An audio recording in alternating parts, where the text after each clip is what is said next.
Buenas noches. Otra cita con La Gente Quiere Saber.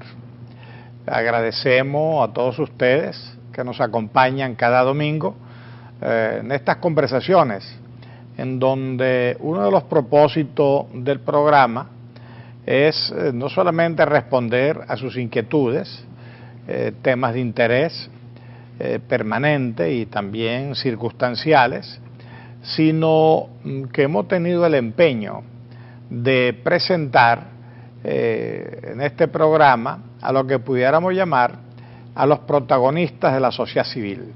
Normalmente en televisión y en los medios de comunicación en general estamos acostumbrados al protagonismo de los políticos, de las clases dirigentes, sectores económicos, etcétera, ¿no? Y la gente se acostumbra a que realmente en televisión solamente va a haber o estrellas del espectáculo o estrellas de la política o personajes muy conocidos, que es válido, eso es válido, no lo descalifico ni lo descarto, ¿no? Pero también yo creo que se comete un error al olvidar al resto de la sociedad, que es la gran mayoría. Y en el resto de la sociedad, lo que genéricamente pudiéramos llamar la sociedad civil, existen millones de personas, miles de personas, que hacen un trabajo importante, cuyos perfiles humanos son sumamente interesantes, y yo creo que a veces tienen cosas más importantes que decir que muchos dirigentes reconocidos. De hecho, en lo personal yo pienso que el programa del dirigente político es muy aburrido, porque casi siempre dicen lo mismo, ¿no? En cambio, yo creo que con el tipo de invitado que nosotros estamos teniendo, hay la posibilidad de ampliar un poquito nuestro horizonte psicológico, mental, cultural, social. Y además le he querido dar un perfil juvenil, personas menores de 35, 40 años, que inicialmente llamábamos los millennials, pero ya se nos quedaron viejos. Entonces, y eso he oído muy buenos comentarios, la gente quiere ver a otra gente.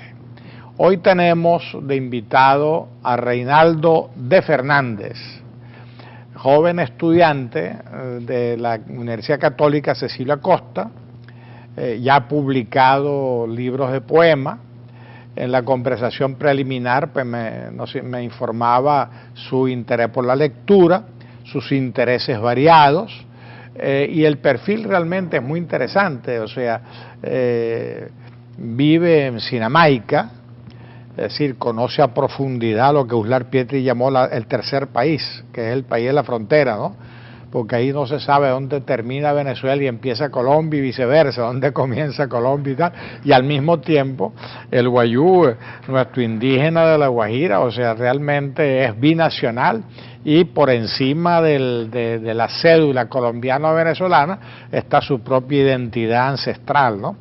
Que es una propuesta muy interesante en todo sentido, ¿no?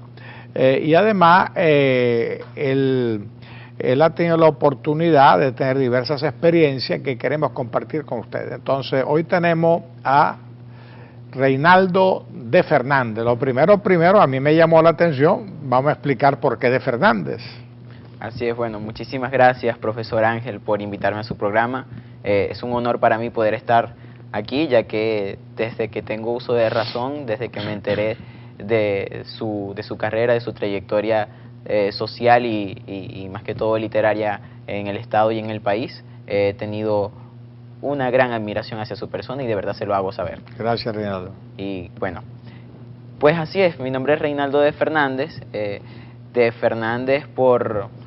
por convicción, por seudónimo, por querer darle a las personas, más allá de una un bonito poema, darles a las personas una imagen en la cual se puedan identificar, ya que, bueno, estamos acostumbrados a los mismos autores, a la misma sociedad, y entonces, bueno, la propuesta de Reinaldo de Fernández quiere traerles Ah, Es tu nombre, pero es literario. O sea, es como una exacto, especie de es como- nombre literario, pero al mismo tiempo es tu apellido real. O sea, Reinaldo Exacto. Fernández. Sí, mi nombre es Reinaldo Fernández, Claro. pero mi nombre literario, mi seudónimo es Reinaldo de Fernández, un estilo así Correcto. como Miguel de Cervantes, Sí, sí. Rosalía de Castro, Claro. Luis de Góngora.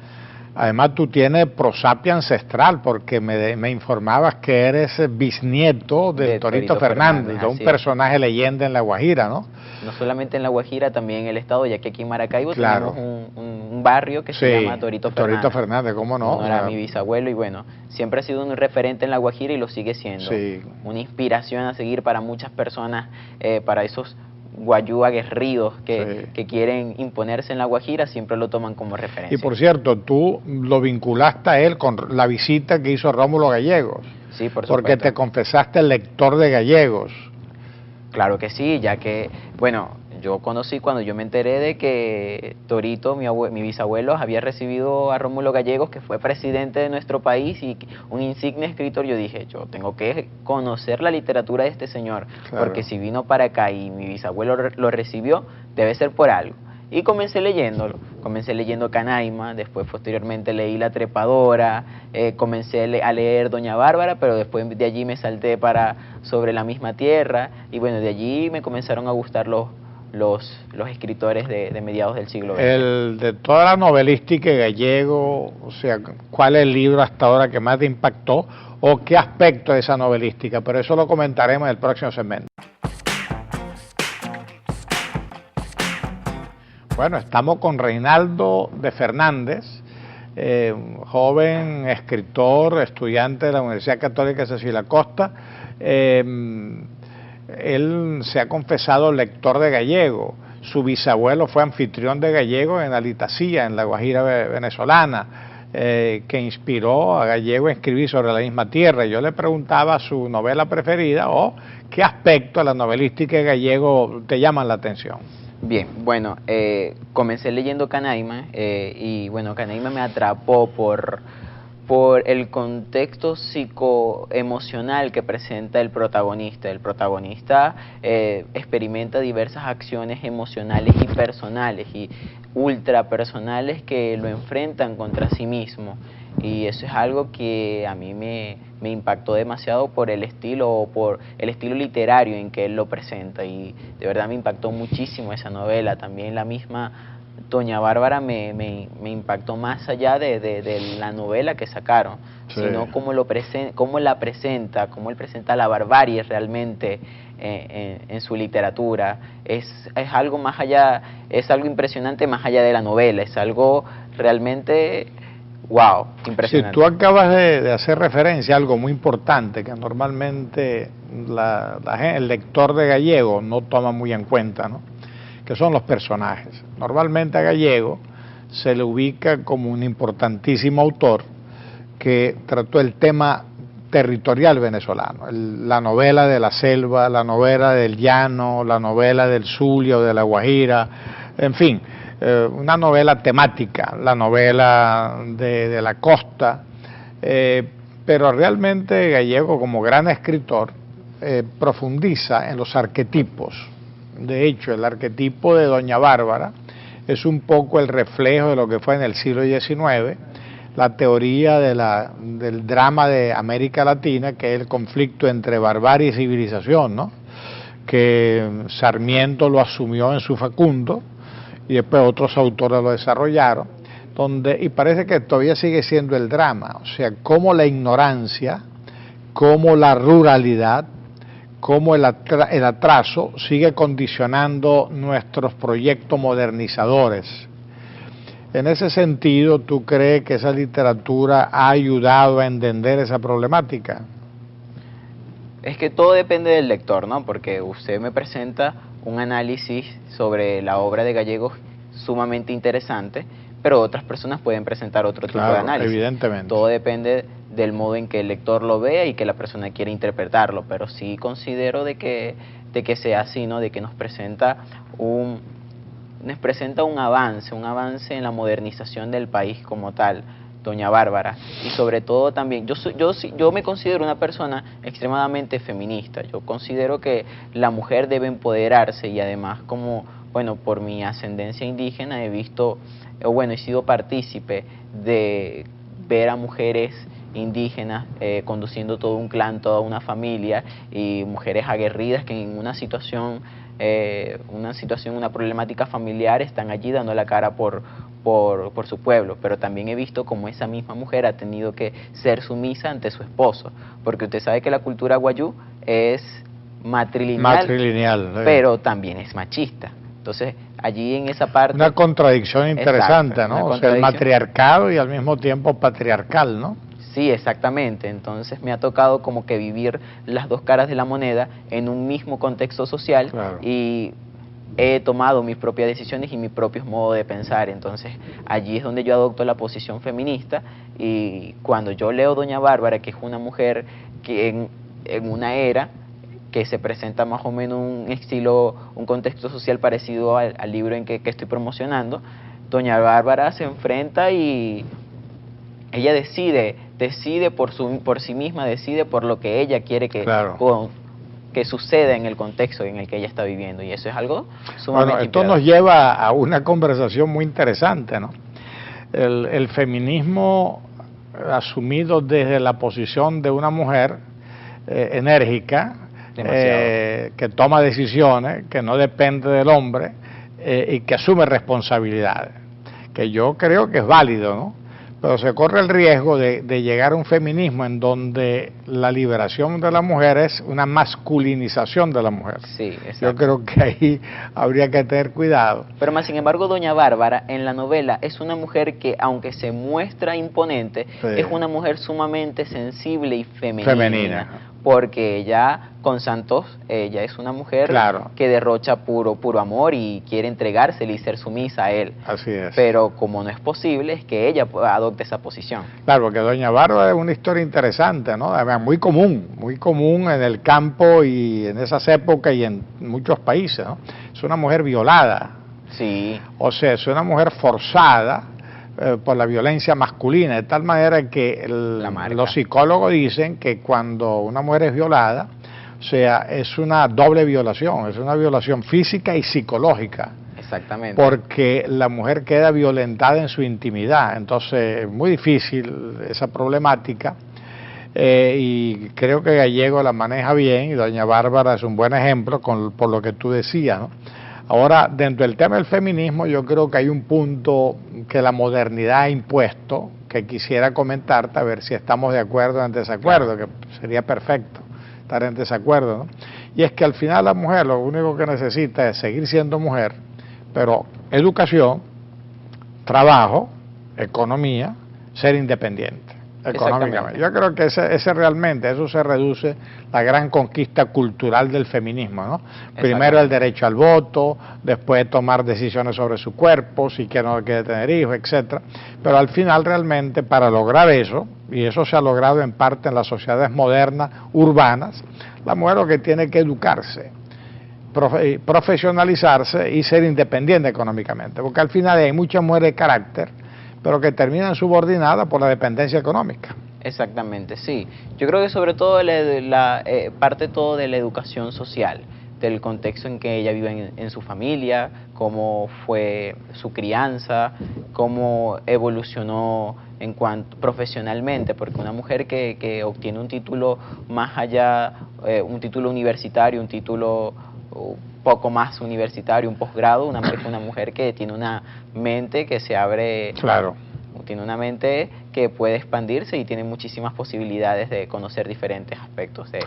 Mira, el próximo segmento, seguimos conversando con Reinaldo, vamos a profundizar un poquito el tema de la familia o el clan wayuu, la relación mujer-hombre, esposo-esposa, matrilineal, la autoridad del tío materno, el patriarcado, etcétera.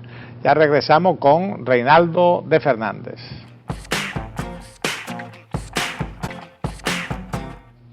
Yo soy un admirador de la cultura wayuu. Yo tengo muchos amigos allá. De hecho, cuando era decano de Humanidades, nosotros creamos la primera cátedra en Luz, la primera cátedra de Lengua y Cultura Guajira. Y después contratamos a un investigador guajiro, donde se hizo una recopilación de cuentos guajiros. Y después, bueno, tengo muchas relaciones ya con ellos, y soy un admirador profundo de la sabiduría que yo veo en la cultura guajira, en las costumbres, en las tradiciones. Pudiéramos abundar un poquito ese tema, porque realmente en la cultura zuliana parece mentira. Muchísima gente está emparentada, tiene sangre guayú, tiene sangre guajira, pero hay todavía la vergüenza étnica, o sea, lo indígena y lo indio, como si nos avergonzara, como si fuera una rémora, ¿no?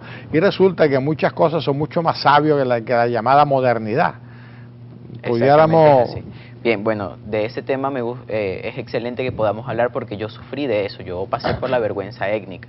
En un primer momento, cuando yo me enfrento a lo urbano, a la sociedad, a Maracaibo como tal, y expongo de dónde vengo, sentí al principio cierto rechazo, claro que sí. Y en cierto modo me sentí mal por ser indígena, me dije, por ser guayú me juzgan.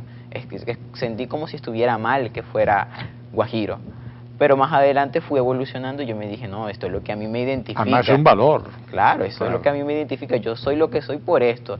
Y desde allí comencé a querer defender a mi territorio, defender mi cultura, y allí es cuando escribo mi primer poemario, Crepúsculo Guajiro, que es dedicado literalmente... ¿Todo tiene a la mano para mostrar? Sí, lo tengo. En el próximo segmento se lo enseñamos la carátula y lo comentamos, pero vamos a comentarlo. Sí, claro. Bueno, Crepúsculo Guajiro es un poemario que busca realzar las virtudes paisajísticas, cosmogónicas y culturales de la península Guajira. Recorro todo el municipio Guajira en los poemas, desde el río Limón hasta el Cerro La Teta, hasta Castilletes. Recorro todos los sitios, digamos que turísticos, y más allá de eso, la cotidianidad del pueblo guajiro como tal. Y una crónica poética de la península y del pueblo guajiro. Sí, también es como un retrato poético de lo que es la Guajira, ¿no? Ahorita, por el contexto social que está viviendo nuestro estado, la Guajira se ha visto marginalizada y se ha visto expuesta Yo creo que siempre. Sí, pero ahora más. Yo creo que la han maltratado toda la vida, ¿no? Pero ahora es más maltratada, porque ahora antes lo era y ahora lo sigue siendo, pero ahora es como que más afianzado, como que la Guajira es el centro del tráfico de combustible, la Guajira es el centro del narcotráfico, de las mafias y de muchas cosas nada positivas, y en cierta forma es verdad, no es mentira. Claro. Pero la Guajira es más allá de eso. Claro. La Guajira tiene una riqueza cultural increíble que me atrevo a decir que ningún otro municipio, ninguna otra región de este estado la tiene. Tiene una riqueza cultural impresionante que no solamente enriquece al estado, sino a todo el país. A mí lo que me parece indecente del actual régimen es que se presenta como ecologista y se presenta como liberador de los pueblos ancestrales, y le cambia el nombre al Ávila por un nombre indígena, y reivindica a Huaycaipuro y tumba la estatua de Colón y tal, y resulta que los pueblos indígenas, siempre marginados, nunca habían sido tan maltratados como en estos últimos 20 años, y el ejemplo lo tenemos, el Arco Minero, que están destruyendo el 12% del territorio nacional por multinacionales que se están robando todos los minerales que hay allí, el acoso al pueblo Pemón, en el sur de Venezuela, y aquí en La Guajira hablábamos de que ustedes no tienen ni luz ni agua, o sea, ancestralmente no ha habido mucha luz ni mucha agua, pero ahora más que nunca. No solamente eso, profesor Ángel, usted sabe que el pueblo guayú ancestralmente ha sido binacional. De hecho, sí, claro, el pueblo guayú no conoce de fronteras, que el pueblo guayú conoce a la gran nación guayú, que está dividida entre Colombia y Venezuela. Así Los es. políticos, o bueno, la política, el contexto político, hizo de que se dividiera esta gran nación, pero sigue siendo binacional. Y se debería suponer que entre los guayú no debe haber frontera. A mi juicio, como debe ser. Exacto, no debe haber frontera. frontera. Porque la identidad parte de un territorio. Exacto. Y ese territorio es la Guajira, indistintamente que sea un lado colombiano y un lado venezolano. Exactamente. Y bueno, que de paso, yo creo que mucha gente no sabe que la mayor parte de la Guajira perteneció a Venezuela. Exactamente. Cuando la Capitanía General en adelante, y después por malos gobiernos y porque no se cumplieron con nuestras obligaciones de proteger territorio, se invirtió. La mayor parte pasó a Colombia y la menor parte a Venezuela. más o menos 80-20. Es verdad. Bueno, eso era al revés, antes era 80% venezolana y 20% colombiana, ahora es al revés, 80% colombiana y 20% y 20%. Y todavía hoy Colombia, por lo menos entiendo, ha hecho un esfuerzo por mejorar un poquito la escuela, la infraestructura. Maicao ya no es una aldea, o sea, Riohache, etcétera, ¿no? Mientras nosotros, Sinamaica, donde tú vives, Paraguaypoa, esos caseríos siguen siendo igual o peor. Peor. Sí, porque están en el total abandono. Esto hay que decirlo, porque hablar tontería del indigenismo y de los ancestros es muy fácil, ¿no? Eso es demagogia. Muy fácil, pero uno tiene que reconocer la realidad. Y en cuanto a lo que usted estaba comentando, bueno, se supone que se debería respetar nuestra autonomía como indígenas, y usted sabe lo que sucedió con el estado de excepción.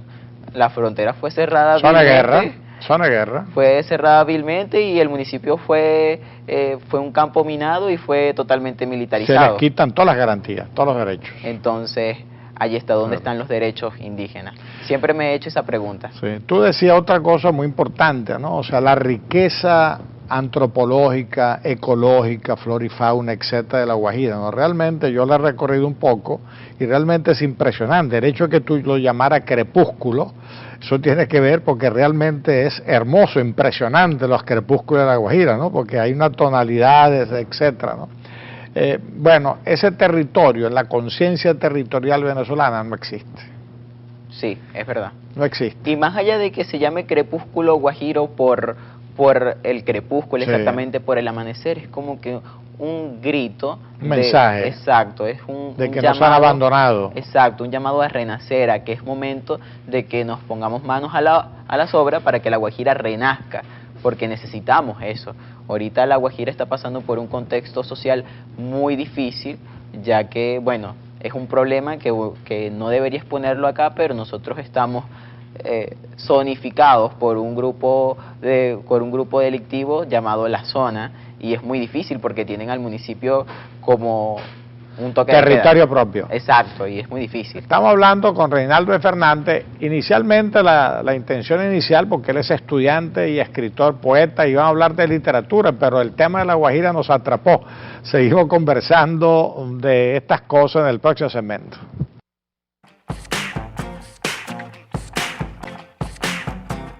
Sí, decía yo que la palabra tiene su propia dinámica, igual que la escritura. A veces uno empieza a hablar de una cosa y termina hablando de otra, o empieza a escribir pensando expresar algo y expresa otra cosa, ¿no? Hay una especie de autonomía de la palabra y la escritura que tiene que ver con la dinámica del pensamiento y de la vida.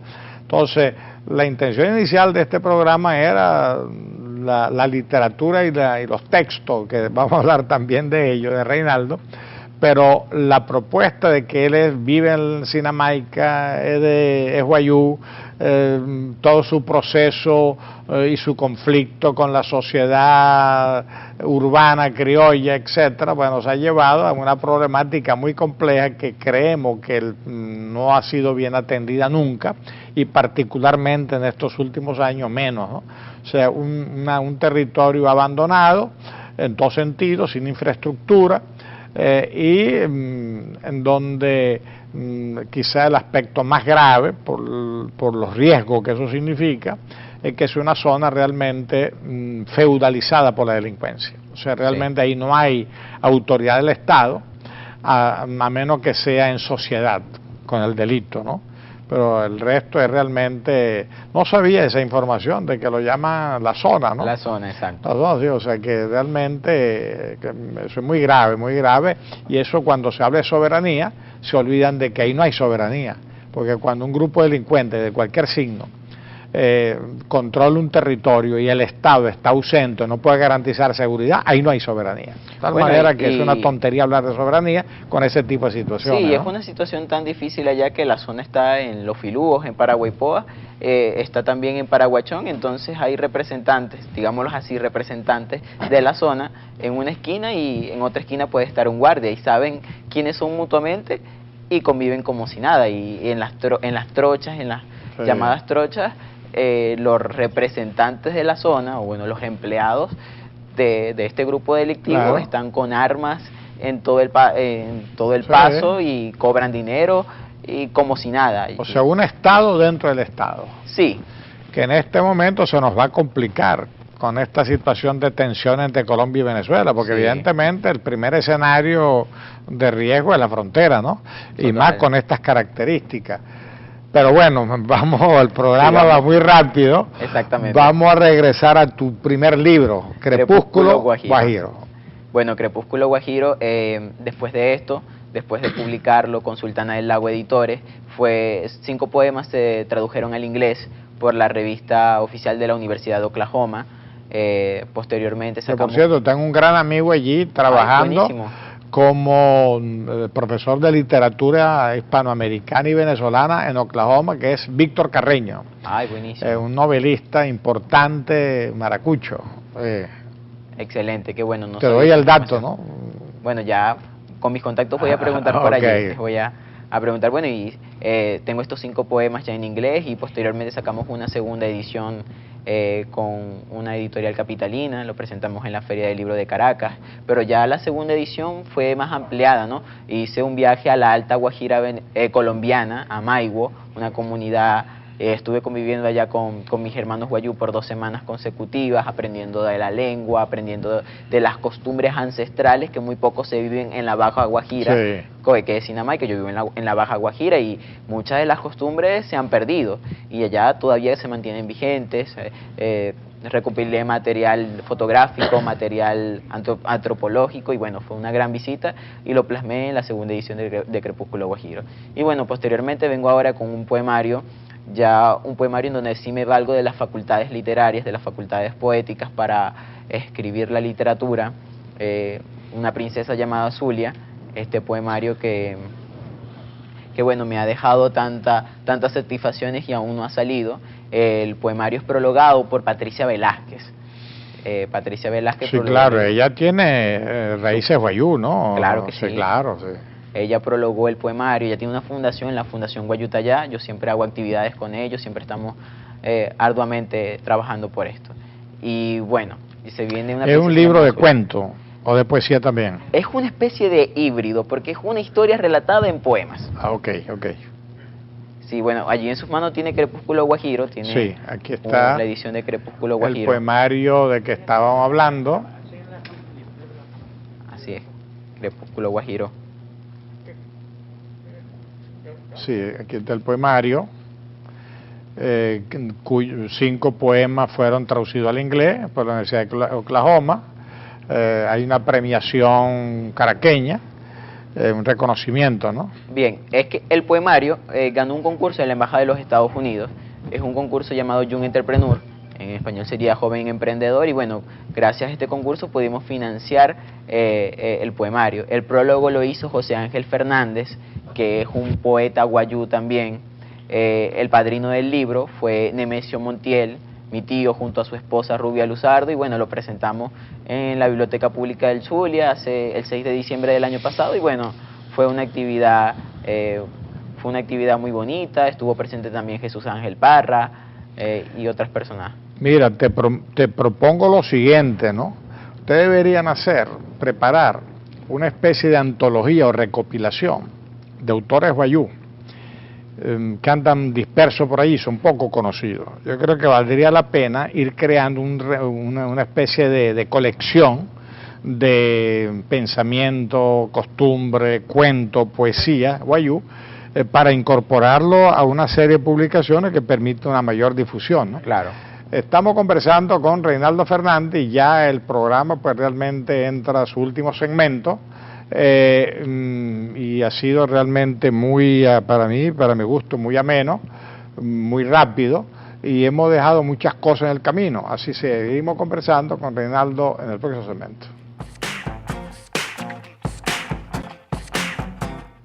Bueno, con Reinaldo vamos a tener que hacer un programa especial sobre La Guajira y su problemática geopolítica, social, económica, ¿no? Pero hoy nos toca hablar de Reinaldo como autor. Entonces, él está próximo a presentar un segundo libro. Así es. Vamos a conversar en esta última parte de ese segundo libro y entiendo que una próxima presentación. Así es, bueno, yo encantado de poder hablar sobre las difíciles situaciones que acontece en mi pueblo, porque más allá de ser autor, también tengo que ser un portavoz de las buenas nuevas y de las no tan buenas de mi pueblo Wayuu. Y si hay cosas que se tienen que decir, se dicen. Pero bueno, en esta oportunidad sí me gustaría invitar a todas las personas a que asistan este próximo 28 de septiembre a las 3 de la tarde en el auditorio del Cebás Las Mercedes a la presentación de Una princesa llamada Zulia, un libro que toma como referente las luchas de la India Zulia aproximadamente en el año 1538 contra los colonizadores, contra Ambrosio Alfinger, y que bueno, busca reafianzar nuestro gentilicio zuliano que tanto lo necesita en esta era, en este contexto social, y también seguir contribuyendo al empoderamiento de la mujer venezolana. Así que los esperamos el 28 de septiembre a la presentación oficial de Una princesa llamada Zulia en el auditorio del Cebás, y bueno, allá vamos a estar compartiendo. La pregunta curiosa para mí, ¿existió una princesa Zulia con ese nombre? Porque recuerda que hay dudas sobre el origen de la palabra Zulia, ¿no? Hay un río Zulia que viene de Colombia, de la zona de Pamplona, y llega al lago, ¿no? A la cuenca del lago. Y que hubiera una princesa comenzando el siglo XVI con ese nombre indicaría que el nombre Zulia tiene un origen indígena. Sí, claro. Exactamente, yo tuve esta misma conversación con el profesor Jesús Ángel Parra. Yo le preguntaba a él antes de escribir el poemario si existía exactamente una princesa o una india llamada Zulia. Él me comentaba de que es un mito, de que todavía hay muchas contradicciones históricas. Un poco mi presunción, ¿no? Exacto. Hay muchas contradicciones históricas sobre si existió o no. Pero lo importante es que el mito se puede utilizar para nutrir nuestro gentilicio, y eso fue lo que hice. De verdad, si existió o no, no lo tengo claro. Todavía también tengo la misma duda que usted, pero lo importante es que la figura o la imagen de esta mujer la podemos utilizar de una manera efectiva. No, y esa es la libertad del escritor, ¿no? La libertad de la poesía. Normalmente todas las tradiciones humanas son orales, se transmiten oralmente y son mitológicas, o sea, con mucha interpolación, con mucho, lo que pudiéramos llamar, en buen sentido de la palabra, mucho invento, ¿no? Pero al final son tan válidas para conocer muchas cosas, y yo creo que al final lo que son símbolos de... Y bueno, y tú lo que haces es recrear eso en tu literatura, ¿no? ¿Y qué te llamó la atención de ese personaje, o sea, en particular? De ese personaje exactamente. Para que la convierta en eje, ¿no? He leído tu trabajo, pero el eje, ¿no? De tu trabajo allí, ¿no? Sí, porque con mi trabajo a mí me gusta seguir reafianzando el gentilicio propio de los distintos lugares, ¿no? Mi poesía es más o menos especie de poesía estilo gallego, costumbrista. Lo hice con La Guajira, que busqué reafianzar el gentilicio de nuestro pueblo guajiro. Ahora yo me preguntaba por qué el Zulia se llama Zulia, y investigando, buscando entre libros, hallé el mito de la princesa Zulia y me dije, oye, mira, esta es una historia que se puede utilizar y se le puede sacar muchos frutos, y me senté a escribir, me di 2 meses para escribir, y bueno, creo que obtuvimos un buen trabajo, y el 28 de septiembre las personas... Versificado. Exactamente. En o sea, como hace Neruda en Canto General. Exacto. O sea, que el tema es América, toda su historia, pero versificada. Sí, exactamente.